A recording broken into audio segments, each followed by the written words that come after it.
The Twitter is broken because the trip discourse is insane. Yeah, Twitter is always insane. Obviously, we'll get into all of that. I'll go through like some of the misinfo in general because there's a lot of it out there. It's actually unbelievable how bad it is. We'll be doing some situation monitoring. Shit libs have been going crazy since Thursday. They're all over my timeline. I know. I have a tendency to basically bring out the worst in people. Like it's very weird, very strange. Like ultras get mad, liberals get mad. Right wingers get mad. It's like a lightning rod for some of the most like deeply unwell people. It's very, very frustrating. It's very strange. One of the things I'll say is this. I think a lot of people just simply don't do things, right? So when they see someone doing things, it triggers something in their minds where they go, well, I'm not doing anything. And that makes me feel somewhat like maybe a little immoral that I'm not doing anything. So I have to find a way to disparage people who are trying to do their best, right? And I think that's a lot of like the anger and resentment, even from like a totally non-ideological standpoint, comes from precisely that. Because like there are a lot of liberals who obviously want to fancy themselves, want to see themselves as like kind-hearted humanitarian people. So when they see like someone actually engaging in that act, someone that they don't like, they don't go, you know what? I'll hand it to them. These guys are doing this thing. It's fine. I don't really normally like this person, but it's fine. They go, let me find a reason as to why this is cynical, right? This has got to be cynical. There's this like insecurity that's triggered in people that make them behave in this like very strange way. I don't understand it at all. I can't, like, I've never been that way at all. When I see someone who I oppose, when I see someone who's like maybe not the best person do something that like is surprisingly on in line with my worldview, I don't immediately go, fuck this guy, I'm gonna find a way to like disparage it or whatever. I'll openly say that I like it, right? I'll straight up say like, oh no, this is a good thing. Or like, I'll even recognize my own personal jealousy when someone gets to do something that I wanted to do, even if I don't agree with their worldview, even if I think they're cynical, even if I think they're grifters. Like one of the examples I'll give you is like Jackson Hinkle. Not the biggest fan of him, but I think it was fucking beast mode that he got to speak in Sanaa in front of tens of thousands of Yemeni people, right? Like that's objectively a cool thing that he did, right? Like that's something that I wish I could do. I'm not going to sit here and be like, fuck him. Like fuck this guy. He's cynical. A lot of people that I went on the trip with also for the first time recognize it because they've like heard me speak about it in the past. Like, you know, how my haters are like mentally unwell, but they straight up were like, yeah, actually this is like unfucking bearable. You know what I mean? This is like genuinely unbearable. This is like your fucking haters are insane at like trying to disparage every little thing that happens. They're mad that you're not corrupted with greed due to wealth like they are, which is why they don't have motivation to go out and participate, but they don't have the wealth. So they don't have the wealth anyway. But my point is, look, I didn't even know what the fuck was going on. It's actually this fascinating thing where like I don't have access to fucking Twitter all the time when I'm out there. So I had no idea what this was, what things were looking like in the United States of America and how the shit was being covered in America until I got internet. And I was like, oh my God, it's unbelievable. People are just straight up lying about like, you know, people are so angry. The Cubans are so angry on the ground. The real Cubans hate these people. It's like, that's not true at all. It's unbelievable. Yeah, it was mind boggling. I have not ever seen anything like it. They'd be like, protests are mounting outside of these hotels. They're banging on the doors. Like, that's not true. Like, literally not true. Like, not even remotely close to reality. It's so strange. It was such a strange phenomena to experience. What I perceived and what I saw in real life was entirely the opposite of what people were seeing on their timelines in the United States of America and elsewhere. They didn't have much internet for the last 2 days, and I couldn't check the insane narrative spin on this website. What a nightmare. How do people live like this? They just sit around and justify the U.S. government torment against smaller countries who feel powerful, the weakest-minded insects. And I will go through some of the top line, like, insanity. March literally posted this, and he was like, you know, the first couple of fucking responses were really positive, and then immediately was like a sea of negative psychopathic takes. You're the common ground, MAGA liberals and ICE real shills, insane quote page. If you look at the background of these people, it's basically every part of the American political spectrum except for like, I don't know. It feels like it was just like every part of the American political spectrum with the exception of like, you know, socialists and communists. Like it's shocking. And, you know, many normal liberals, I think, are just not tuned into this discourse at all. Normal human beings that you would have a conversation around this sort of thing with are going to be like, what are you talking about? Like, bro, so when, as far as you being analyzed for drinking from an espresso cup, total insanity, a little cafecito, the guy who made the Glasses Insurance tweet is literally a Trump fan and liberals ate that up. Yeah, you're kind of becoming a litmus test now. Grateful you exist. I don't think I should be this person. I truly believe that people have the capacity to see through this. I think like people are kind-hearted individuals.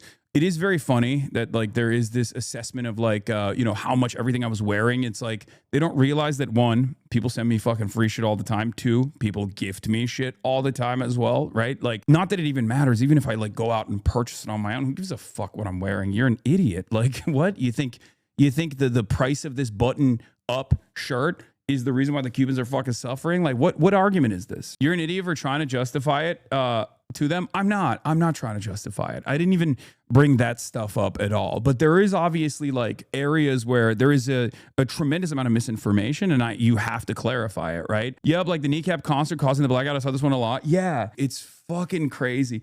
Like, one of the things that I found fascinating is this, it ties back into the argument, right? It ties back into like, part of what I wanted to explain to people is like the complex bureaucratic nature of these sanctions that America has placed upon Cuban society, like Cuban commerce, and how restrictive it is. It's very interesting that like American restrictions that make it illegal for American citizens to do normal shit in Cuba, they sound so silly. They sound so insane that you would think, like when you hear it at first, it's kind of like Israel in that regard, where you're like, that sounds ridiculous. There's no way that that's a real restriction. Shut up. The thing that people were complaining about, like the 5-star hotel shit, right? I found it really strange that they clipped me talking about it, and it's objectively the truth. That is objectively the truth. I just said literally what the American government's restrictions are. And people were just like, sure, buddy. And they ran with it. Like, you're never going to go to Cuba. So for you, it doesn't matter. The State Department and the Treasury Department specifically makes it illegal for American citizens to stay at whatever accommodations they want to stay in, with the exception of like 4 hotels. They updated the talking point that the hotel you stayed at was on a ban list. Yeah, I know. A YouTuber used that clip to say you were lying, but when they looked up the actual law, they said you were telling the truth, but you were obfuscating some facts. No, I wasn't. What a lot of people I think don't understand is that this Progressive International, Code Pink, like this entire flotilla convoy of aid by air and by water was put together obviously with allowances from the Cuban government and also with allowances from the American government, because you can't do a massive 600-person humanitarian aid mission without getting the go-ahead from the Cuban government and without getting the go-ahead from the American government. Like, I have the paperwork right here. I have the OFAC restrictions paperwork that I had to sign right in my hands. I signed a documentation, a piece of documentation, in order to, as an American citizen, I had to get a travel affidavit, a general specific licenses travel affidavit. Wait, the U.S. approved that aid mission? Yeah, of course. Of course the United States approved that aid mission.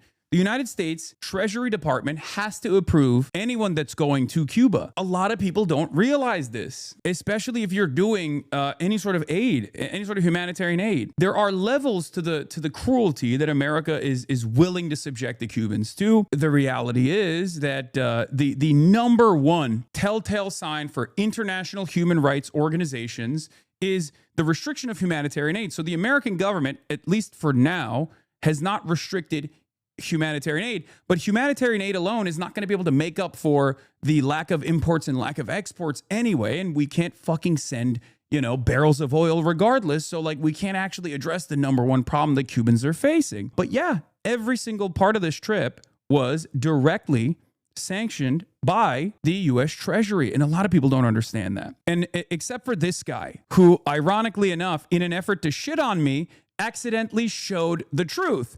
Hey, by the way, Hassan just broke U.S. law. Oh, and he could face a $250,000 fine and up to 10 years in prison once he gets back to the States. Hey, FBI, get on it. 30,000 likes. The U.S. Department of State maintains a Cuba prohibited accommodations list, which bans American travelers from staying at or paying for over 400 government-owned hotels, guest houses, and resorts.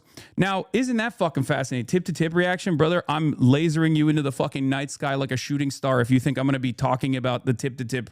Here, I'll unban you. I'll give you a week off. You please, dude. I mean, Jesus fucking Christ. There's so much shit going on, and I have to literally cover it. And you're out here being like, have you watched Tip to Tip? Are you fucking delusional? Live on the same planet as us, please. Oh my God. I said, yeah, the U.S. law is fucking stupid. I didn't break it, but this post is the only one that ironically acknowledges the comical U.S. restrictions on what U.S. citizens are allowed to do in Cuba. The 5-star hotel is only one of the few hotels the U.S. government allows Americans to legally stay in. And it's crazy because, like, why the fuck should the American government regulate what American citizens want to do in another country? But that exists, okay? Isn't that fucking nuts? That's insane. It's the truth. What blows my mind about this, I was first going to suggest you stay at a Casa Particular, but if you are there with a group, it would only make sense. Yeah, there's 600 people. The island is experiencing a total blackout. It's virtually impossible for 600 people to be coordinated in 600 different houses, or like however many different houses. There's not that many Casa Particulars anyway. Casa Particular is basically like an Airbnb system for regular Cubans to be able to open up their homes to American citizens that are coming in. Some of them are allowed. It's in the list of housing that you can stay at, and it's awesome. It's dope. When I go back to Cuba, I will absolutely do that. Because I'm not going to be going with like a massive humanitarian aid mission. I didn't choose where we're staying. But if you're there with the whole group, it only makes sense. The hotel is the same place. I went through this whole thought process within seconds. It's weird that people wrote articles about it. Also, that hotel wasn't that fancy. I went there. Yeah, it's not a very fancy hotel, but it doesn't matter. It's fucking Cuba. It's a very poor country. It's been kept poor by the United States of America. And what's ironic about this restrictive process is that these are privately owned hotels. So when people are talking about like the electricity grid and what the hotels are doing, they have generators. Not only do they have generators, but they're literally taking up some of the fucking necessary resources through private commerce. And it's ironic that that unjust system is precisely what the Americans want to fucking bring about to the fucking island. So the people that are literally criticizing, claiming that the blockade doesn't exist, don't know what the restrictions look like, number one. Number two, they're literally fucking complaining that like these hotels they have their own generators and they are able to keep the lights on. Yeah, because they're fucking privately owned. That is the fucking problem. That's what America wants. America's literally saying they will only allow oil into the fucking island for companies like that, okay? For privately owned hotels like that. It's unbelievable. It's unbelievable. That's like what we're trying to fucking address. Now they're spreading a lie that you guys were literally throwing food at Cubans. Have you seen this? Yes, I saw that too. It's so cynical. Beyond the hypocrisy of Piker's vacation, this just isn't true. As I know from personal experience, if you'd like help booking a Casa Particular next time he visits, you can do so through Airbnb. It's unbelievable. I didn't fucking choose this. And yet they're literally just leaning into the lack of knowledge overall. And in the process, they're basically admitting that I'm right. But it doesn't matter because it's just like, it's just pure anger. Why does trip cause so much outrage? I'm stupid. It's even worse than China. I think it's partially because of the fact that like there is a State Department need here. The goal here is obviously to bring awareness to the blockade. And the American government spent 60 fucking years saying it's not the blockade. The blockade doesn't exist, while simultaneously enforcing it to use that weird invisibility of the blockade, the system of bureaucracy that's implemented, to say it's actually the Cuban government's fault. It's actually communism's fault. That's kind of the point. And I will be addressing this in the mini doc that we put together. I basically landed in Cuba and spent every moment that I had. I didn't participate in a lot of the stuff and any of the stuff really that the Progressive International was doing, which is why it's also like additionally funny. While they're on the one hand, they're lying about like the events that took place. On the other hand, they keep saying I was, a principal participant of these events that took place. I wasn't. Didn't do anything with Progressive International, even though I love those guys and they did fantastic work out there, because I locked in with Belly of the Beast, the independent news outlet in Cuba, one that I really leaned into. I mean, they're fucking incredible. They do incredible work. Shouts out to Belly of the Beast. I will forever ride for them. Okay, they give me a little mug too. I spent every moment just conducting interviews, talking to regular Cubans, talking to people that are, doing incredible work and investigating like how this complex system of restrictions has actually harmed Cuban production every step of the way. That was my goal, because I had talked to a lot of people ahead of time of this trip. Some people who legitimately said things like, Hasan, you don't understand. It's actually the Cuban government is incredibly repressive. They're very bad. They're not responsive to the needs of the people. They're hoarding antibiotics. Like, I heard so much from people who were otherwise kind people at times, and they were just deluded. It made me think there has to be a reason for, why people are saying this stuff. Like, there has to be some truth to this. And it wasn't just Cubans that were saying it. There's a lot of, Americans that remotely well-read on the situation have read the State Department talking points for the most part. So I wanted to figure that out. I wanted to investigate that, and that's precisely what I did. It's decades of propaganda, and it's so silly. Like, you can kind of imagine how silly it is, especially if you go to Cuba. You very quickly understand that, like, almost everything that you learn about Cuba is just ridiculous. Either a great exaggeration or just an outright lie. They say I sit around and farm donations at home when I cover this stuff. And then when I go there, they say, how dare you go there? You're performative. It kind of feels like they just don't want me to go there or do anything. It just kind of feels like they just don't want me to say or do anything at all, right? Like, it's more so the fact that I'm doing something that is very frustrating for them. Unbelievable amount of lies have been told about this trip. And obviously, because everyone on this trip are in Cuba and they don't have access to the internet, they had, myself included, had no way of knowing what the fuck people were saying and what kind of insane, unhinged propaganda was like being slung around. You ruffles and feathers, I think that's a good thing with all the dusty old bags we got around. Anyway, I guess this is like one of the TikToks that was like in defense of what was going on. About people coming here to Cuba to deliver humanitarian aid are very interesting to me. One of the headlines and some of the commentary that I've seen is in terms of all of the people that came here and they stayed at a 4-star hotel while the rest of Cuba was in darkness. I want to remind you all that while it's not illegal for American citizens to come here to Cuba, it is absolutely illegal for us to stay in any of these hotels that you see on this screenshot.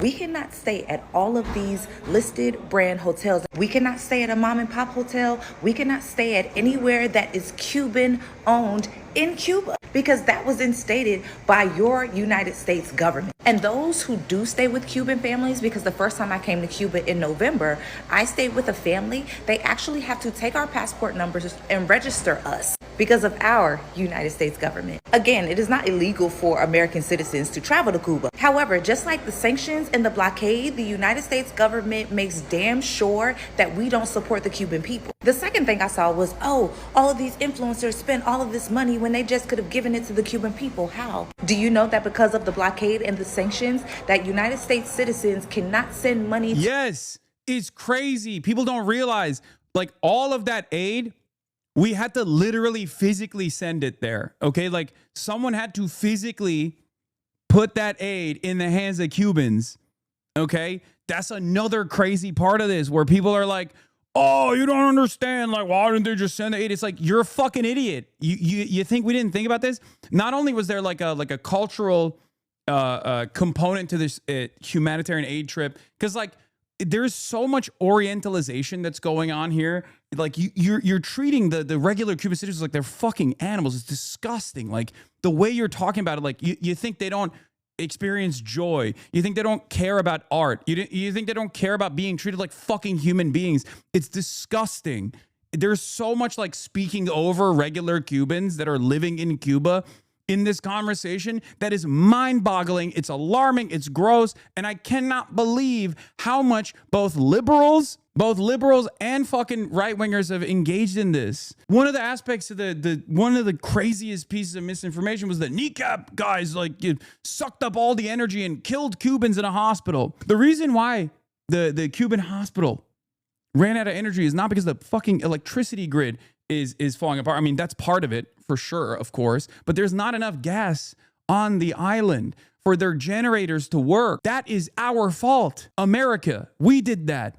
Okay, what do you think is going to happen when we've starved this island of necessary resources by stopping other countries from being able to freely trade with Cuba? It's illegal for America to implement this blockade. It's legal to trade with Cuba. It's legal to import Cuban goods. It's legal to export Cuban goods. It's unbelievable. Kneecap participated in one of the many daily festivals that happen during the day. That festival that they participated in had Cuban musicians that were also participating in it. It was free for all Cubans to attend, and it was overwhelmingly Cubans that were there. It blows my fucking mind that these people can be so cynical and so gross that they think that like regular everyday Cubans don't want to experience fucking joy. It blows my mind. You just don't even want to think. Like, you literally can see it. You can see it in real time. You can see Cubans dancing, singing, having a good time. And you're like, oh, they must be brainwashed. Someone was claiming that they were being bribed with I saw your reply to this guy too. Yeah, this is the liberal version of this, right? Cuban doctors told me they have to sew up patients mid-surgery when the generators run out of gas, but MAGA on here are too busy lying about lying about the people that went out to Cuba with aid to turn everything into a distractive spectacle. Pure MAGA propaganda. You are cattle if you fall for it. The audacity to be on your laptop tweeting for a five-star hotel powered by generators while the local hospital goes dark. You are truly, genuinely a psychopath. Wow. This guy is one of the biggest, most troubled, most schizophrenic, vulgar demons I have ever encountered in my fucking life. And he has the audacity to claim that he is a humanitarian and a liberal. Shame on this fucking piece of shit. Shame on you. Unfucking believable. I wasn't even in Cuba when I tweeted this, for the record. But it doesn't matter. It's all misinformation. I couldn't tweet this from Cuba because there was not only was there not electricity, but there was also no internet. Like, there was just not enough internet. The infrastructure is crumbling because of what we have done. God, it's fucking nasty. What a nasty piece of shit this guy is.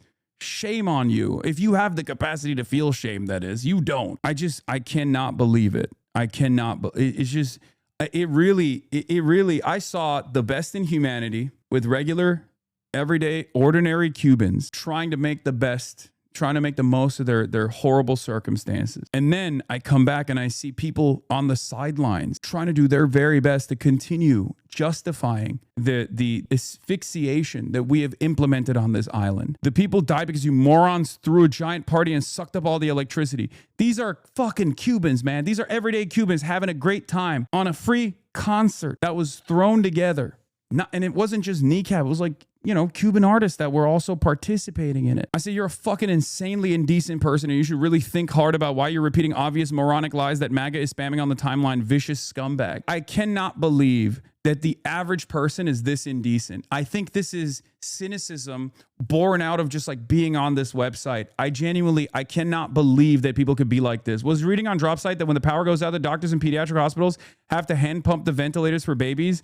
Dropsite got this reporting from Belly of the Beast. Yes. I talked to a doctor, like I said, in the tweet that this fucking dipshit was responding to in our interview. When the power goes out, when the generators fail, and they're mid-surgery, they just basically sew the patient back up and they go, we'll try again later. Unfucking believable, dude. Did you hang at the Malacon at night? People are dancing, making music all night long. It's beautiful. Yeah. I didn't. I went to just a couple different like bars. The first night I went to a bar with the Kneecap Boys. It was awesome. I had a great time there. We just dumped a lot of cash to the best of our ability on everyday Cubans. It was much better, in my opinion, to just like go to like regular bars and regular restaurants that were, operating in spite of the circumstances, because it was, or whatever. There are a million cures. Made me so goddamn mad. Americans would rather die than admit a foreign enemy has any benefit. Exactly. If it goes against their priors, they just go, no, that's not real. I don't believe it. I don't want to believe it. It's crazy. Never seen anything like it. Mart said, out of Cuba now, on the way home, and finally have access to the internet. I'm having a hard time putting into words the thoughts I have on my experience there the past couple of days. The level of cruelty to the oil blockade the U.S. imposed on a day-to-day lives of everyday Cubans cannot be overstated.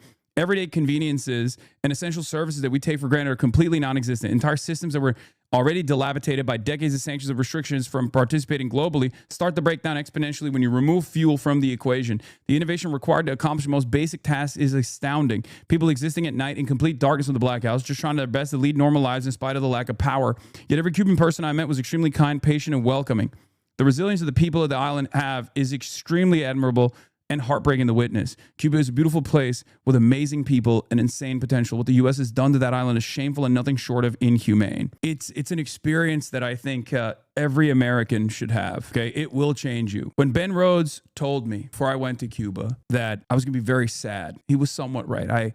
I landed and I could not believe how beautiful this island was. I could not believe how beautiful the people were. That was my first reaction. I was like, wow, I'm not a big nature guy, but this is one of the coolest places I've ever been to in my life. And then it was an emotional roller coaster. It turned into deep sadness. You know, you arrive in Havana and you start seeing the trash that can't be collected because there's not enough oil and gas. There's not enough oil to operate the trash trucks. And then you're like, it's fucked up. It's fucked up what we've done. You see the houses that are dilapidated, people living in them. It looks like, you know, they were bombed out. The outside looks so pretty, but the paint is chipping. Part of that is obviously the salt water that destroys the paint. It requires a tremendous amount of upkeep that this unfortunately poor island does not have. You get a little surprised too. The expectation is all the cars are going to be from the 50s. That's not the case. There's new vehicles in Cuba, and there's also still vehicles driving around. I mean, it's very limited. It's very limited in comparison to like what the normal traffic would look like on the island, from what I understand from people that have been there prior. There's a queue system that the government has implemented. There is obviously a lot of, not hoarding necessarily, but like stockpiling of the strategic reserves so they can just like hopefully continue surviving to the best of their ability. And then after that sadness goes away, you get angry because you start thinking about why these are the conditions that regular Cubans are subjected to. And you realize like, we fucking did this. And we're still doing this. And so many fucking Americans are oblivious, or the ones who at least know what's going on in Cuba defend it and repeat lies. It's unbelievable, dude. And then, you know, that anger never really goes away. But, you know, I guess that anger transfers to the way that some deeply disturbed pieces of shit and the way that they operate. And your anger basically turns into not just anger against the American government, but against the anger that you experience from people who justify this stuff. How do you feel about the concessions that Cuba is willing to give back to the famous plantation owners and bourgeoisie assets? Brother, this is no longer a time for ideological rigidity. Not only that, but also the official Cuban government's position, even from the Castro days onward, was always to offer financial restitution for the assets that were taken. It's just that America shut off their exports to the United States of America to render that impossible to do. If you knew about Cuban history, you would recognize that what Cosio told Ryan Grimm in front of me, ironically enough, I was there. I also interviewed Cosio. I will be releasing that after we show the mini doc, which will have pieces of all the different interviews that I conducted, some of the more high impact moments that explain, hopefully, to people that did not know about like what is the reason for why Cuba is experiencing these shortages. It will prove to you without a shred of a doubt, you know, this is America's doing. This is America's design. And it's unbelievable. Until you go there and you talk to the people who are directly involved in the distribution of pharmaceutical products, the people that are responsible for the creation of medicine, the people that are responsible for the logistics of delivering the medication. Until you see that with your own two eyes, you're like, there's maybe some of this has to be mismanagement by the government, right? And then you talk to these people and you're like, oh my fucking God. Amazing how the media can tell you all about human rights abuses in Iran, but when the U.S. is causing people on ventilators to die in Cuba, there's radio silence. Apparently human rights only matter when we need an excuse to start a war. Yes. That is precisely the case. Yeah, the Cuban offer to repay has been on the table for decades. Cuba made this offer in '64 after the U.S. rejected compensation in the form of interest-paying bonds, similar to how Mexico in '30s compensated taken property.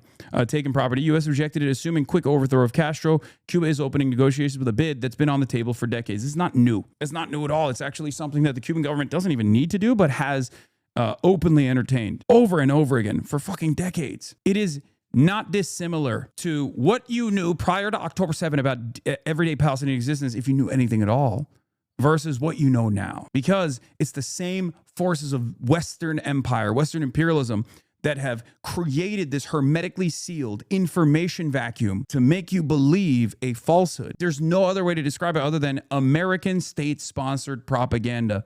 And it's pervasive, and I got to see it in real time. You know how sometimes I'll talk about how misinformation on the internet spreads about things that you and I experience together when I'm live streaming? Oftentimes it's about silly shit like, oh, Zohran Mamdani hates Hassan Piker. He disinvited him from the event that I attended, you know, right? Like the event that I was literally at.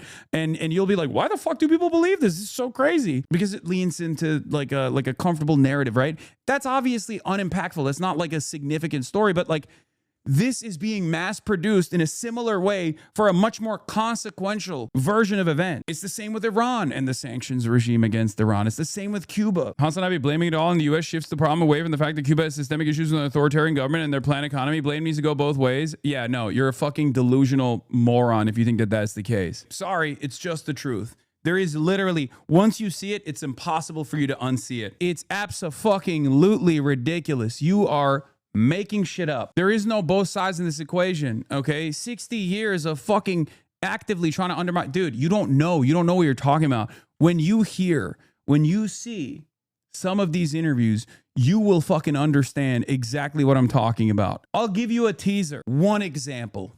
And there are millions of examples like this. I talked to a surgeon. He is a highly esteemed facial reconstruction surgeon. There's a lot of people who need jaw reconstruction because they have lung cancer or throat cancer. And this surgeon goes in and does this incredibly complex procedure where they rebuild a jaw for the patients. And there are more old school methods in the reconstruction process, and then there are newer methods that are available. There's a 3D printer. So this guy that I interviewed, his name is Guillermo Sanchez, the world-renowned expert in facial reconstruction surgery. I was talking to him about how the stuff works. He said that obviously they can't purchase any medical equipment that has 10% or above American components. So that right off the jump is crazy because the way commerce works, the way international trade works, like there's a lot of shit that has 10% or above American components in it. So what these guys have to do is find alternatives, oftentimes in Germany or France, right? They make medical equipment. So he finds a German company that's willing to sell this 3D printer. It's multiple millions of dollars, right? And they get charitable contributions, charitable donations. They get the funds together and they buy this thing and they start using this 3D printer to do the facial reconstruction surgeries, to build these new jaws for these patients in Cuba. Long story short, the machine breaks. Now it's a German machine. Germany's not America. It doesn't have American components in it, but it's a very complex machine. And in order to fix it, in order to repair the machine, you need either a German engineer to come to Cuba and fix it personally, or at least like be able to teach a Cuban engineer to be able to fix it. There's proprietary tech in this, obviously, so they're not going to do that. They have to send a German engineer. So he calls up the German company and he says, hey, we bought this piece of equipment. Unfortunately, it's broken. We need a technician. And the German business says, sorry, we can't do it because we're afraid of American punishments. We cannot send a technician, nor can we send the necessary components to fix this multiple $million piece of equipment. So now it's just sitting in a fucking room. And the impact of that is that either many of the Cuban patients that need this reconstructive surgery don't get it and they have to go back to like older method, or if there's any sort of 3D printing that takes place, they have to go to Mexico. They have to go to their Mexican counterparts and lean into their Mexican counterparts or their Canadian counterparts in the field of medicine that are willing to take time out of their day to recreate these jaws so they can send it to Cuba, adding an unnecessary part into the process. Isn't that fucking unbelievable? That's just one story. I'm going to tell you, I talked to doctors, I talked to surgeons, I talked to nurses, I talked to neuroscientists. There is a story like this with every single person. Unbelievably cruel, unjustifiable in every way, shape, and form. But when you go to Cuba and you see how responsive this government is to the needs of its people and what kind of vision they had and how they implemented said vision in spite of all of these restrictions, you can never unsee it. It's just a shocking revelation all of a sudden. It breaks apart every single thing that you might have heard from afar about who is the responsible party. Will your interview with Jeremy Corbyn be in the doc? Yes. We will also release the interviews individually after as well. We're just going to put some hits, some major hits from the interviews that I conducted. First, the mini doc's going to come out. Then my Cosio interview is going to come out. It was like an hour and 30 minutes, almost 2 hours, that I talked to the foreign vice minister. I brought up a lot of the, talking points, and I just like rapid fired them to get him to address some of these things. It's like 8 hours of footage, basically. I spent every waking moment, pretty much every waking moment filming when I wasn't traveling around, which was very difficult to do regardless, right? This is Arturo Dominguez responding to Camila Cabello. Want to talk about all the more than 1,000 sanctions over 65 years, the failed invasion of the island? What about the CIA-backed terrorist attacks? Let's face it, that Cuba has been able to withstand the worst that the U.S. can throw at it for that long is pretty damned impressive. Pretty sure that's a sign of success, especially if there weren't any sanctions. And don't talk to me about repression when federal agents are executing people on the streets for nothing more than being observers. All the people, Marco Rubio's locking people up for speaking up for Palestine. And when it comes to free speech, let's talk about how Rubio just sanctioned several content creators and independent journals on the island for doing nothing more than showing U.S. Embassy vehicles cutting in line for fuel during gas shortages. Y'all's duplicity is astounding. Like, people will be like, oh my God, there's like tremendous repression. Belly of the Beast is an independent news outlet that operates operates inside of Cuba. Okay. They're comprised of like Cuban journalists, international reporters, and the like. Okay, totally independent.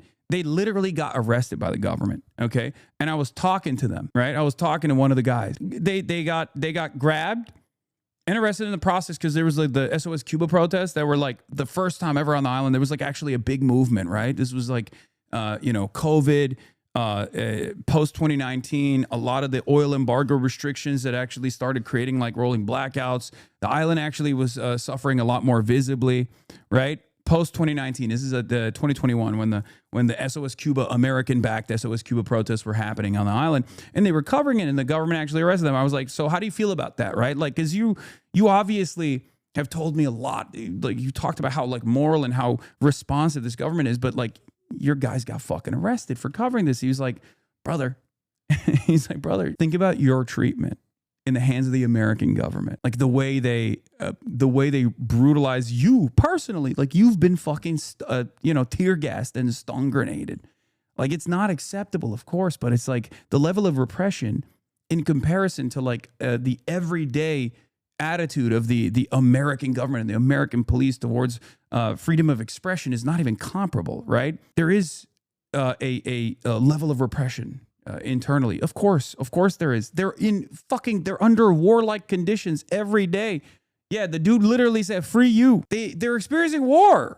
They're experiencing war. America is not experiencing war, and it does this to its own citizens. Now imagine how ridiculous, how repressive America would be if they were also experiencing fucking war. Two things to be true at the same time. Yeah, a lot of Cubans want reform, but the embargo isn't making things better. If anything, the embargo is giving the government more popularity. The government deserves the popularity. I will fucking stand on that, by the way. And there are absolutely, here, I'll talk about the other side of this. Now that I've talked about the resilience of the island, the things that they've been able to accomplish, I'll talk about the other side as well. In 2019, while the oil restrictions were starting, which would then create a system of like rolling blackouts and visible poverty for the first time ever, according to like people that have been to Cuba before, according to people that have been living in Cuba for a long time, things started changing in 2019. It wasn't anywhere near as bad as it is currently because this is the maximalist version of the oil blockade. It's a full and total blockade. At the same time, this is before COVID,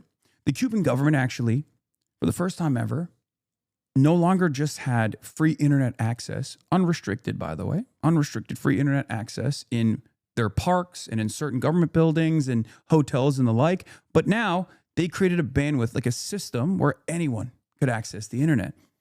And that's where the fucking National Endowment Foundation propaganda, Spanish-speaking Twitter accounts started popping up, going absolutely nutty mode. And yes, for a lot of young Cubans that saw the abundance and the wealth only 90 miles away, their immediate family members that have been able to escape Cuba and find a piece of that American prosperity, that's all they saw. They saw American capitalism and they saw the communism on the island as being the primary as bearing the primary responsibility for their everyday struggles. And nowadays there is a decent chunk, I will admit, there is a decent chunk of young Cubans that absolutely that believe that the government's lying about the blockade. It's unbelievable, but it's true. There are people who have been deluded into thinking by way of their relatives, by way of the American propaganda that is like all over the internet, that think the reasons as to why there's rationing taking place because the government's like,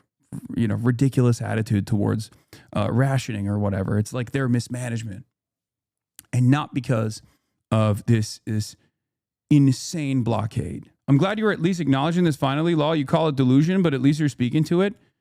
Yeah, I call it delusion because it's not true. I mean, how can you look at a system where you think America yields prosperity? I'm American. I live here. I know what it fucking looks like. And it's not as though this government is even taking the necessary steps to lie to you. They're straight up saying if Cubans do any sort of migration en masse because of the starvation that we've caused on that island, we will round their boats up and we will put their asses in Guantanamo Bay. How can you sit there and assume this administration that has openly said, if Cubans try to fucking come to the United States of America, we're going to round them up and we're going to send their asses back to Guantanamo Bay with the military, and you're over there going, oh no, it's actually not this fucking government's blockade. It's actually the mismanagement from the government itself. We can't excuse Cuban oppression and civil rights violation just because the U.S. does it too. What the fuck? I don't understand this logic. Not an excuse.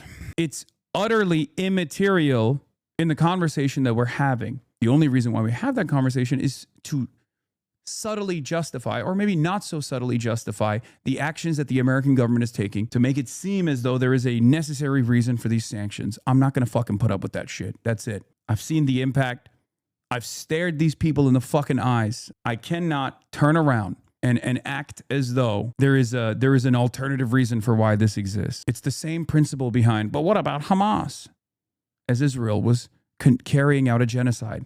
And the reason why I bring up the government repression that we experience here is because I need you to understand the material conditions are very different in Cuba. It's born out of this massively consequential sanctions regime that is starving the fucking island and frustrating the people. And the government literally has very limited resources to make sure that they continue surviving, that they continue fucking feeding the people, they continue actually giving people the necessary treatment for free, mind you, okay? And then on top of that, people are running around being like, Donald Trump is awesome. He's going to fucking save us. Under brutal, ruthless siege, any government would be infinitely more aggressive. When we were waging a world war, World War II, we rounded up every single Japanese person in California and put them in fucking concentration camp. Your inability to find any fault in the Cuban government waters down your stance. No government is perfect, and especially one that's been suffocated for so long. You can acknowledge that, but but it's okay and just because. I don't think you understand the point I'm making here. I'm not here to make you feel good. I'm here to just tell you the fucking truth. This is the same process that we have to go through every single time a conversation takes place. What about Iran? What about the Iranian government? What about Hamas? What about what Hamas does to his own people? If one much more powerful force is literally sieging this island nation with 11 million people, engaging in siege warfare, and the government is trying to maintain stability in the process, of course I'm going to try to get dumb fuck Americans to comprehend what that would look like if it happened here, by pointing to historic examples of what we have done when we weren't being sieged by a much more powerful force, but we were engaging in a world war where Pearl Harbor happened and we put every single Japanese person in a concentration camp. What the fuck are you talking about? We engage in the process of internment during our world war. That's what governments do. They take a heavy-handed approach when they are constantly waging war. Now imagine what's going on in Cuba for 60 fucking years. These sanctions are not helpful. They are designed in a way where there is plausible deniability so that people that experience it eventually say, oh, the government is just lying about this blockade. It can't be this is all I've known. All I've known my whole life is just like fucking unnecessary poverty. This sucks. There's wealth right there, 90 miles out the coastline, prosperity. The reason why I'm bringing this part up, by the way, is because I need people to understand, of course there are people that live through this process and develop this opinion, just as there were tens of millions of Americans who looked at the current design of American society and thought a right-wing fascist monster was actually going to create a new wave of American prosperity. There are people with different mentalities everywhere. No one's fucking monolithic, and no one is going to be on the ball. Just because you live through it doesn't mean you're going to have ancient wisdom and you're going to be able to figure out exactly why things are happening. But I'm sorry, it's just pure victim blaming. The reason why I criticize the US government when we slip on journalistic freedom and freedom of speech infringements is because there is no country that has the same power gap between us and another country that's like enforcing its will upon the American population. It's not comparable. There is no country that is the hegemonic superpower. We are the global imperial hegemon. So there is no comparison where another country that is enforcing a siege upon the American population and the American government is trying to hold it together and trying to fight back against it. And in the process, trying to maintain stability and therefore engaging in repression. The reason why, of course, I criticize the American government's form of repression is because America is the hegemonic superpower. It's not even relevant to the equation that there are naysayers out there. All of the world's protesters can get together and it doesn't change the American calculation, the American government's calculation one bit. And To Kill a Nation, Michael Parenti addresses this so perfectly. They also see how shitty their lives are and that money and energy goes to the hotels that aren't allowed to stay in. I know that's not as relevant now. The biggest issue in the oil embargo right now and the energy crisis has been building for years. Yes, absolutely. So this is the other aspect of it. And I personally experienced this like myself. I felt gross about the system as well, because we would walk around. Okay, people are experiencing abject poverty and darkness, complete darkness. But the hotels have generators. Hotels are privately owned, right? They're privately owned and they have access to oil, right? Because they can purchase it. Because there's a black market for oil. The government is aware that there's a black market for oil. They have a queue system. People with like EVs can participate in the queue system. All of this is like literal fucking on the ground reporting coming to you live from Cuba. So there's a queue system. You buy it for like $1 a gallon, right? And then you sell it. And the price of oil right now is $10 a liter. We asked every cab driver, $10 a liter. And the way it works is people with electric vehicles also get into the queue system, but they don't need the oil, right? They have EVs. Yeah, it's that fucking expensive. A doctor told me that the average salary for a doctor in Cuba is around $17 a month. But that wasn't the problem. The real problem was the fact that that's around like 4,000 Cuban pesos, something around that. I can't remember the exact numbers, right? The issue is doctors have to go back and forth. The hospital, right? They don't live at the hospital. They live at home. It's 500 pesos each way to go to the fucking hospital. If you're making 4,000 pesos a month and it's 500 every day, it's unbelievable. It's just not, you can't do it. How the fuck are you supposed to make it to the hospital? You can't. This is destroying Iran, not the Iranian government. It's definitely designed to destroy both. I think liberals need to retire the people versus the alien, illegitimate regime framing, since those starving and bombing these countries don't make any distinction. Weakening state capacity is a feature of their civilian punishment strategy. Abso-fucking-lutely. Do you understand why I'm talking about it in the way that I am? In Havana today, I saw an old woman with a painful injury burst into tears of joy when she got a bottle of Advil. My personal opinion is that everyone who should go to Cuba and bring the antibiotics and painkillers we take for granted in the U.S. Antibiotics over optics. You genuinely could script something with worse optics than this Cuba convoy, Lamau. Like, they literally work tirelessly to bludgeon the optics argument and to bastardize what was going on. And then they turn around and go, but what about the optics? Bitch, you're the one who fucking lied about it to make the optics look unsound. And then you fucking turn around and you go, oh, well, what about the optics? The optics look terrible. It's fucking ridiculous. It's like the people that literally participated in belittling this humanitarian aid mission to a fucking country that's being starved by ours, that want to also bring awareness to what our country is doing with the hopes that we can maybe make a change that will no longer asphyxiate the Cuban population. And motherfuckers go, what about the optics? And there's still people that are going, I like 5-star hotels. I like 5-star hotels a lot. They're really nice, You know what I mean? It's fucking insane. I already explained it. It's like a bunch of fucking free 99 drones. I don't think these people are all paid for by the State Department. They're just doing the fucking regime propaganda for free. It blows my fucking mind. Cuba's dictatorial regime is far more responsible for the impoverishment of the Cuban people than America is. It's a lie, an abject lie. Of course, his job is to defend liberalism when liberalism is falling apart. So, of course, he's going to say this lie. Someone goes, yeah, but man, like the embargoing their oil and causing power grid failure does seem kind of shitty and cruel. I don't know if it makes the situation better. Like, this guy's a fucking liberal as well. But even he's like, come on, it's really messed up. I don't think the U.S. should embargo their oil, but it's ridiculous for tankies like Hasan to go sing the praise of a violent totalitarian regime and act like they're just small beans who never hurt nobody. Cuba is poor because it's controlled by murderous communist thugs. When is the last time Cuba double-tapped a school full of children? Because America did that a few weeks ago, says Will Miniker. It's true. I had some words for this as well, right? The Epstein pedophile-led administration is double-tapping schools, participating in the genocide in Gaza.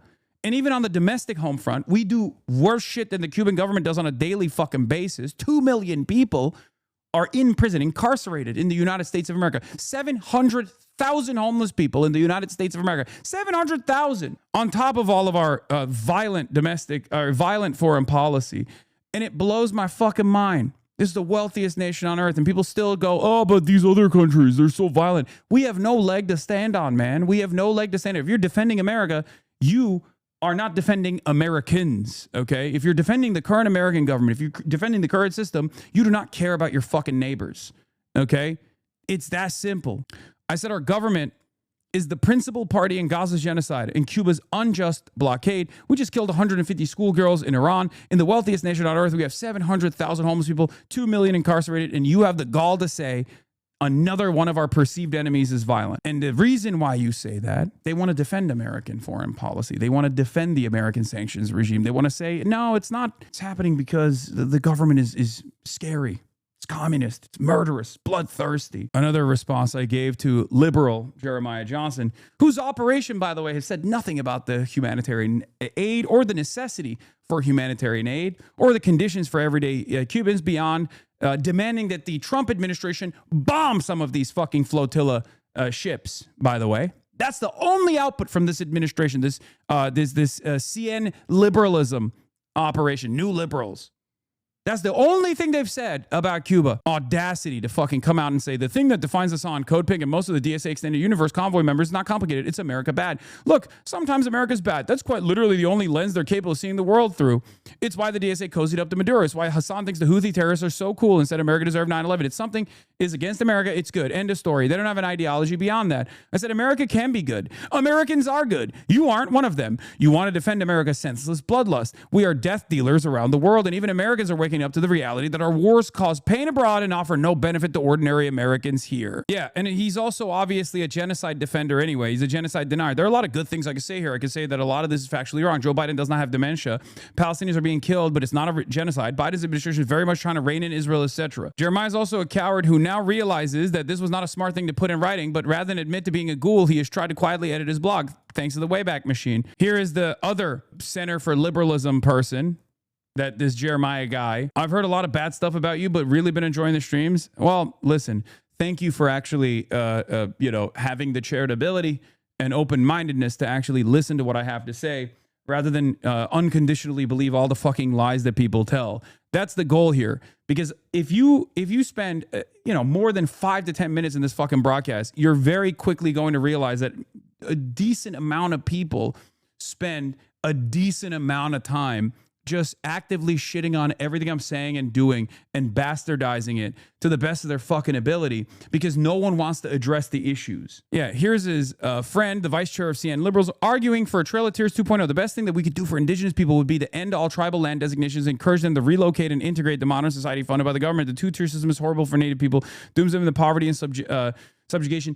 She also literally said, literally demanded that the Trump administration murder the humanitarian aid flotilla. Like the Trump administration, go and blow up the boats that were going to Cuba. That's how fucking psychotic these people are. That's how bloodthirsty these people are. Yeah, sorry, but he has a point. I bet you tankies don't even know that Cuba has a prison camp full of prisoners of war that are kidnapped and tortured for years without charges. Look up Guantanamo Bay.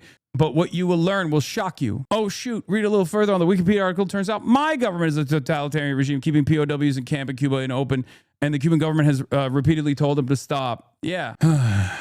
Thanks for your continued coverage on Cuba. Latinos grow up watching Telemundo and Univision and are taught that the commie Cubans are evil. It's sick what we're doing to our brothers and sisters on the island. Thank you for your support. Hopefully one day we can see their great potential. I don't think everyone is like this, though, because there's so much solidarity amongst Latin American countries, both for Cuba. It's actually unbearable that the American government, led by Marco Rubio, has actively sought to eradicate the medical missions that Cuba engages in Caribbean countries and Latin American countries. It's unfucking believable that they've done this. I also got to see my friend, for the record, okay? I got to see my friend that I had interviewed, if you guys recall, a long time ago, who had actually done these medical missions. Yeah, Dr. Jose Armando Arronte. He is in the Cuban Health Ministry. He works in the Cuban Health Ministry. He was, if you remember, we had a conversation online when Marco Rubio first wanted to stop these medical missions from happening. And he was so sad. I mean, he was so excited to see me in Cuba because he had invited me to Cuba, if you remember. And he was so happy to see that I was finally visiting Cuba. But he was so sad that these medical missions were being stopped by Marco Rubio. And he wasn't sad because, oh, now, Cuban doctors can't go and work these medical missions and generate income for the country in some ways, right? Because that's the argument against it. But he was sad that in places like Jamaica, where these medical missions operate, the population don't have access to any other kind of healthcare. It's the Cuban medical mission that offered these people, these underserved communities, the only version of healthcare that they ever see. And Marco Rubio has ripped that system apart. Another way that our violent desires, and not only does it harm others, it harms us as well. I talked to Dr. Mitchell Valdez Sosa, is one of the top neuroscientists, not only in Cuba, but around the world. Him and his twin brother are both neuroscientists. He's 75 years old. Incredible man. He explained to me how Fidel Castro was able to greatly increase the literacy rate piece by piece, first up until the 6th grade, then up until college. He's a massively accomplished scientist. I mean, you can look at his work here as well on Google Scholar. He is an incredibly accomplished scholar, an academic, and a scientist, a researcher. Now, Dr. Michelle Valdez Sosa has been able to do the unthinkable. Cuba has been able to create the only functioning Alzheimer's and dementia treatment on the planet. The only functioning Alzheimer's and dementia treatment. Every other Alzheimer's and dementia treatment that has been put together so far has led to nothing. There was a very famous case in America that the Alzheimer's and dementia treatment that they thought they had actually achieved was a dud, right? It was a dud. Yes, I interviewed him. And they have it. Medical trials took place in Cuba, and now there's additional medical trials taking place in Canada. But just like the lung cancer vaccine that Cuba was able to create in the 90s, mind you.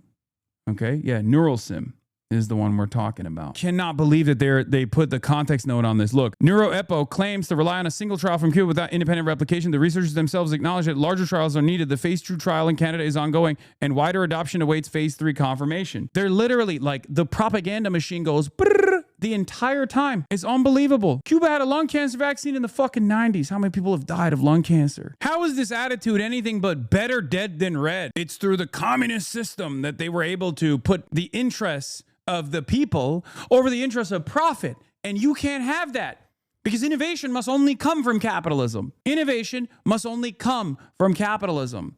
If it comes from a communist country, that undermines the argument.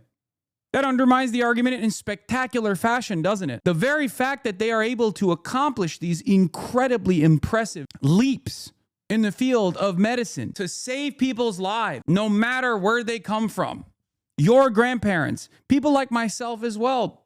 All of my grandparents died from Alzheimer's. I'm gonna get Alzheimer's. My father has a diabetic ulcer on his foot. Dr. Mitchell told me they have a cure for diabetic ulcer in Cuba. The fact that America stops pharmaceutical companies from actually mass distributing this stuff, even for fucking profit, is insane. Now think about how they've been able to do all of this while they are shackled every step of the fucking way by these ridiculous sanctions. Think about the unlimited potential that could exist if we did not try to disrupt their academic process and their research every step of the way, and then even stop them from mass distributing these fucking vaccines, these treatments. America engaged in vaccine hesitancy around the Cuban vaccine that they were forced to implement, basically.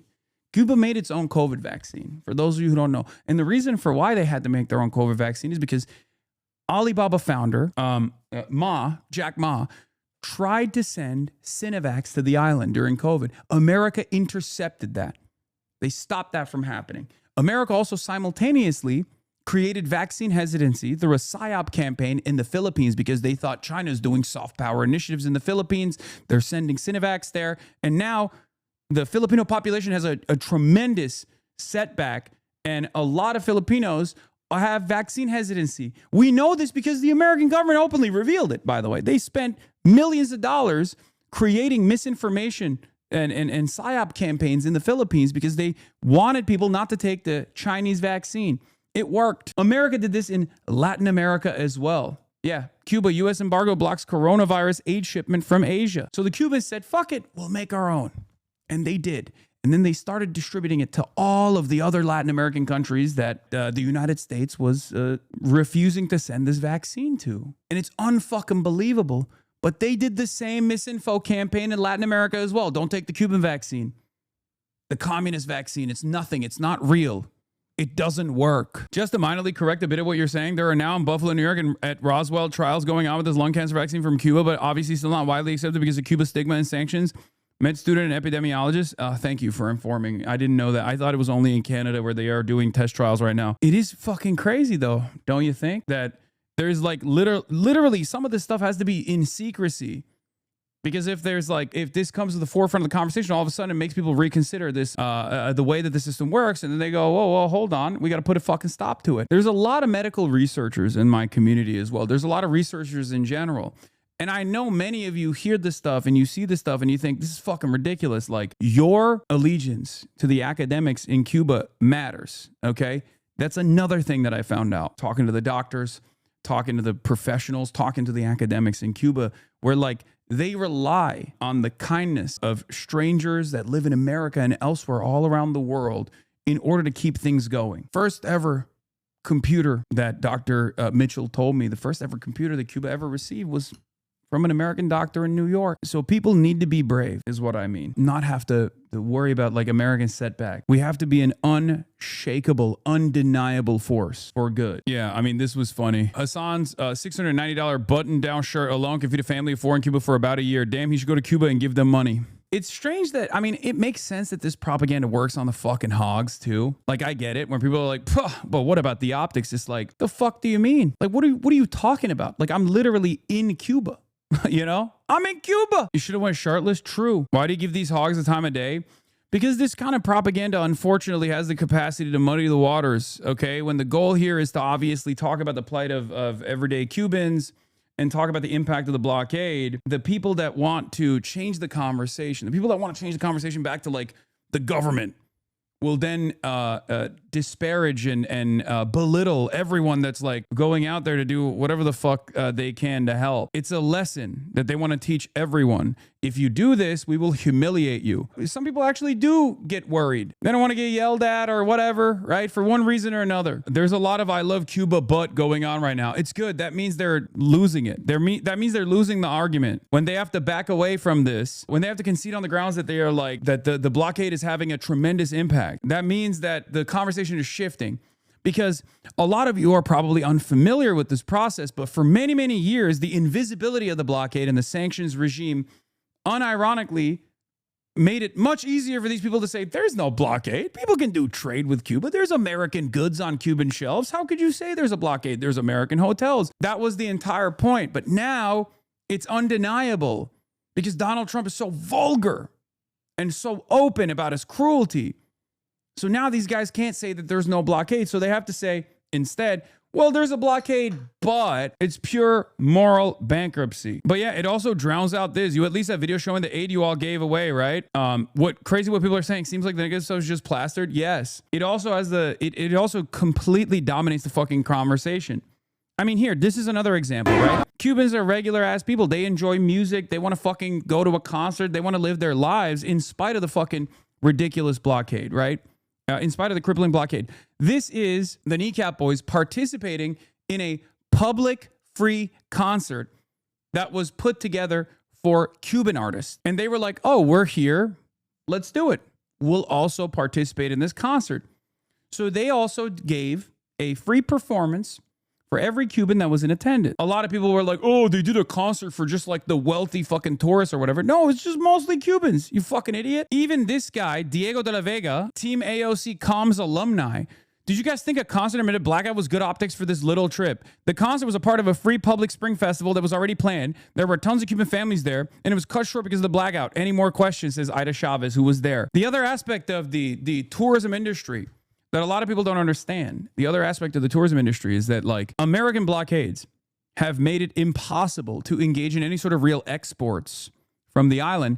And it has made it so that tourism is the only way that foreign dollars can come into the fucking island itself. It is literally the only way that the island can survive, is the only way that they can get any money from the outside. They can't engage in banking because in the international financial system, here, I'll give you another example. Yanis Varoufakis talks about this, calls it techno-feudalism. PayPal and Venmo are American payment process. And because of the American government's sanctions on Cuba, if you are a Greek citizen talking to an Italian citizen and you go out to dinner, you order Cuba Libres and you pay for it on PayPal, and you write Cuba Libre on the PayPal or on the Venmo transaction, both of your accounts will get banned. Both of your accounts will get banned. I have stories of people having Swiss fucking bank accounts. Like, Switzerland is supposed to be the most neutral country on the planet. Swiss bank accounts get shut down because of, trying to deliver aid or payments to Cubans. If you put Cuba on a wire transaction, they close your whole account at Chase. Used to deal with it all the time as a translator over the phone. How fucking insane. You've never heard of this before. You never knew about this. One must ask the question, why you've never heard about this? How unbelievable. My read on why some critics are mocking people like you right now is because A, they're attempting to discourage acts of kindness and resistance, and B, some people have given into hopelessness and reactionary suicide at one point or another and project their ineffectiveness as a sense of futility onto those that try to do anything. Yeah. The Cuban government cannot open up bank accounts. They cannot get loans to start businesses. They cannot export their products. How can anyone live in this process? It's an island nation. It's virtually impossible for them to be self-sustaining in general. I got banned on Venmo about a decade ago, paying someone back after getting Cuban food together, and I put balling out in Cuba food as the memo, lol. Yeah, I honestly think they just dislike anything you do. I mean, there's a piece of that too. I work in fintech, and anytime there's Cuba in a transfer purpose, it's immediately flagged and stopped for sanctions. There are some ways to deliver aid to Cuba, but the most effective way to do it is by literally going and delivering it personally. And when you do that, people fucking yell at you and try to bully you and try to ridicule you. This is the problem. Anyway, the last part of the story that I wanted to get to was Nas Daily. This guy, Nusayr Yassin, okay? He is an Israeli agent, a propagandist, and he was there while we were there. Separately, of course. He did not come on the fucking flotilla. You guys are so stupid. Some people were like, oh, did they do no vetting? Did they allow Nas Daily to come on the flotilla? You're a fucking idiot. Now, the real question to ask here is why an agent of Israel is so invested in the aid mission to Cuba. Why is an agent of Israel doing this at all? Is it perhaps because they love the thought of starving children and they're an equal opportunity child starver? And that's why they were like, what a wonderful moment. I'm going to justify the starvation of children and the death of children here as well. I love blockades. My favorite fucking thing. Or maybe it's because the American government has basically outsourced their propaganda to the Israeli spy agencies. Perhaps that's one of the reasons. And I think that is one of the reasons, because a lot of Hasbara accounts stopped talking about Israel this past weekend and went on maximum overdrive talking about Cuba and how the Cuban government deserves worse. Isn't that weird? Don't you find that odd at all? Does that not make you a little bit curious as to what's going on? I found it to be rather strange that they took the time out of their busy schedules to defend Israel, to then turn around and literally spend money and resources to fly to fucking Cuba directly to countersignal against the work that this humanitarian aid mission was doing. Very strange. Very odd. I said this about Al Yacobi. The only place in Cuba where currently has electricity is a 5-star hotel where Hassan Piker and co-picker are staying. This is not true, but it doesn't matter. I said every single Zionist propagandists have laser focused their sights with lies on an aid mission to Cuba as it withstands an American blockade. Does the entity not derive enough satisfaction from killing Palestinian children that they now want to offer help in starving Cuban kids? Nas Daly was one of these people. He's an agent of Israel. I think we all know this, right? He's a genocide denier. He says he's Palestinian. He's not actually Palestinian, or at least the Palestinians don't consider him to be Palestinian. He is straight up an agent of the Israeli state, the Zionist entity. He's a Zionist himself. Are we still under bad empanada blockade? I made a video interviewing Cubans. Are you fucking on crack cocaine, dude? As I'm withstanding a barrage of propaganda, you want me to go and like watch the fucking dude who was memeing about assassinating me on Cuba's soil? Get the fuck out of here, dude. Seriously. Jesus fucking Christ. If there's anyone that's like deeply fucking unserious, it's a guy who literally turns around. Obviously, he wasn't even in fucking Cuba, mind you. But it's crazy that like he is so unbelievably disingenuous and so unbelievably mentally ill that he was like the first out of all the wave of fucking harassment on this fucking trip. It came from our left flank. God damn. It like, talk about someone so mentally unwell, so deeply disturbed that like, he goes, these fucking people are going for propaganda and a selfie trip. Me, on the other hand, I'm going for propaganda and a selfie trip, but good. He's just a fucking mentally ill ultra. That's it. If he wasn't so mentally ill, he'd be fine. Whatever. I'm trying to be fucking sincere here. I'm trying to do decent work. Nas Daly has built his career whitewashing Israel's genocide of Palestinians and Azerbaijan's ethnic cleansing of Armenians. Now he's agitating on behalf of America to violently destroy Cuba. He came up to me at the Havana airport while I was flying to Mexico and then flying to Los Angeles to enter the country through Los Angeles yesterday. I was shocked. I didn't fully know who he was when he approached me, yelling with a phone camera in tow with his girlfriend. And he was like, oh, do you know me? I'm Nas Daly. Do you know me? I'm Nas Daly. I'm like, what the fuck? I turn around. This fucking guy.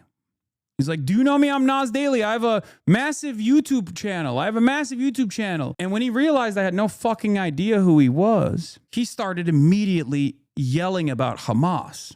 We're in fucking Havana, Cuba. We're at the Havana airport. And he just starts screaming about Hamas and Israel. He's like, I'm Palestinian. And what you're doing is hurting the Palestinians. And I was like, the fuck are you talking about? And then this was when you were leaving or arriving? No, this was when I was leaving. I found it very strange that an agent of Israel was also in Cuba. And there were these wonderful older people that were also sitting at this cafe in the airport next to us. And they were so grossed out by this fucking freak that one of the ladies was like, hey, can I ask you, what do you do that like this person is yelling at you? What's going on? And I was like, yeah, I'm a pro-Palestinian political commentator. And he just like was screaming. He just got like more and more agitated because I wasn't giving him the attention that he desperately wanted. So I turned around. And I said, do you feel like this is making you look good? Do you feel like you're getting a good clip out of this? You're freaking out all of these people around us. And I think that was a moment of self-reflection for him because he kind of stopped and his girlfriend was like embarrassed. He stopped filming. We didn't film it. Marsh was next to me. We didn't give a fuck enough to film it. So he went away. And I thought that was the end of that equation. But we were leaving the cafe to go to our gate. But it turns out didn't end there. He wanted more. He wanted a better clip because he couldn't get it, right? So he was filming from afar and yelling still. You're going to stop doing Hamas propaganda. You're going to stop doing Hamas propaganda. You need to stop being a supporter of Hamas. You're hurting the Palestinian cause. That's when I, experienced maybe a blip of cortisol spike. So I turned around and said, what are you going to fucking do about it? I didn't even drop my bags. I just said, what are you going to do about it? You going to stop me? And he walked up to me, still filming. And I said, what are you going to do? Go ahead. Stop me. His girlfriend realized that the situation was escalating. She tried to pull him off. She was like, come on, let's stop. Whatever. So we did. He started backing away. And I said, yeah, that's what I thought. We proceeded to go towards the gate, he came back again to yell from afar to say, "Oh, yeah, keep running away." And so I turned around and said, "Suck my dick." And that's it. That's the end of that story. But of course, because he couldn't get any of the clips he wanted out of it, he had to fucking cope. But when I saw him make an argument about, some people see this and think central planning is a good idea, as he talked about, you know, the lack of trash collection born out of the oil blockade, right? I said, I can confirm that this Israeli agent was on the ground. He came up to me at the Havana airport to scream and weird everyone out. People around were worried about his mental health, looking forward to how he tries to chop up the video, wondering what his purpose was. He kept saying, "Don't you know me? I'm Nas Daily. I have a massive profile." His girlfriend also felt weirded out by his behavior. "I hope he gets well soon." To which apparently he responded with, "As a Palestinian origin Muslim for hundreds of years, I wanted to make it clear." By the way, everyone in his replies are like, "You're not a Palestinian. Shut the fuck up. You're an agent of Israel." "As a Palestinian origin Muslim for hundreds of years, I wanted to make it clear to you that you're bad for the Palestinian cause and your activism is hurting innocents and empowering terrorists. Palestinians want moderate leaders to lead them to peace and coexistence. They don't want you to lead them to another fight while you stay in five-star hotels, live streaming wearing Gucci. P.S. You are only strong online." That's what, then I said, "Is that why you backed away after people were weirded out by your antisocial behavior, only to try and muster up the courage later to try a second attempt at a video shouting at me from afar?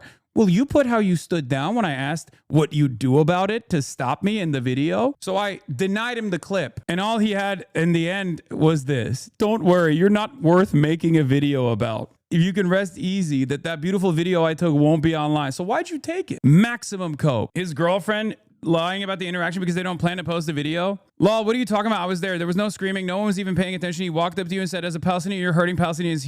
You hurled vulgarities and ran away." It's funny because not a single person that was involved has denied the interaction except for the girlfriend. So just release the entire clip then. Post the whole interaction. Do it. We didn't film it. He did. You should have recorded it. Brother, how am I supposed to know that an Israeli Mossad agent followed my ass to Havana fucking Cuba and intercepted me at my point of travel and started yelling from afar with his phone camera out? How the fuck does anybody prepare for that kind of psychopathic experience? I will, however, say it made me maybe a little bit worried that Israel, I think, has that level of involvement in the affairs of any sort of anti-American imperialist endeavor, that they would literally send their agents out to places like Havana, Cuba. No shit, they would. I mean, I didn't think that they would be this involved. I thought they'd be they have a whole genocide to defend. I know why they are actually mad. I was wondering what the excuses are they're using to be mad. I said, it's because I went. These people have no vision or goals out of politics. They're purely reactionary. Their politics revolves around opposing me. It sounds fucking insane, but that's a big reason. I wish them well. But yeah, Hasan Piker faces backlash for Cuba protest trip. Like, I wasn't there. These people are just adding my name onto this. The members of Pablo Iglesias and Hasan Piker's VIP flotilla throw food at Cuban children. Insane. This is an insane clip. Anyway, I said this is the other thing. This is like clearly one of those CIA accounts that I was talking about, right? Mayra Dominguez, all these numbers and whatever, and they're botted into fucking oblivion. This is a gigantic mockery of the entire Cuban people. The left visits Cuba as if it was a party at a zoo, and they go to admire misery from a luxury hotel. It's outrageous. They're all hypocrites who live their lives sorted out and pretend to tell the Cubans that the genocidal regime is good. What's really interesting about this very clearly bot account, the CIA account, is like, why do these people come to Cuba with aid? They should just stayed in the countries that starve Cuba instead and keep demanding more of that pain from afar. Like, that's the argument here, right? That's the argument. The argument is like, no. It's really fucked up that you're over there, you're documenting the stuff. The Cubans that you're encountering are not actually fucking mad at all. They're happy that you're there because you're like, giving dollars to the people that you encounter. It's one of the only ways they can get any foreign currency whatsoever. And like, the expectation is not like, oh, the Cubans should be grateful or whatever, right? Like, that's not even what I'm saying. Also, Noah Colwyn is here. The expectation is not that. Like, that's not the argument at all. It's fucking disgusting. No one is making that argument. But the point is like none of this is bad. None of the things that are happening that they are presenting as like a really fucked up way, are actually bad things at all. They're only able to frame this as a bad thing because regular Cuban citizens don't have a fucking voice in the matter. I know what I experienced, but like, all of these arguments basically revolve around saying like, fuck you for giving people aid and offering awareness to their plight. Like, that's all this is. You should have just stuck around in your home and justified the starvation of the Cuban population instead.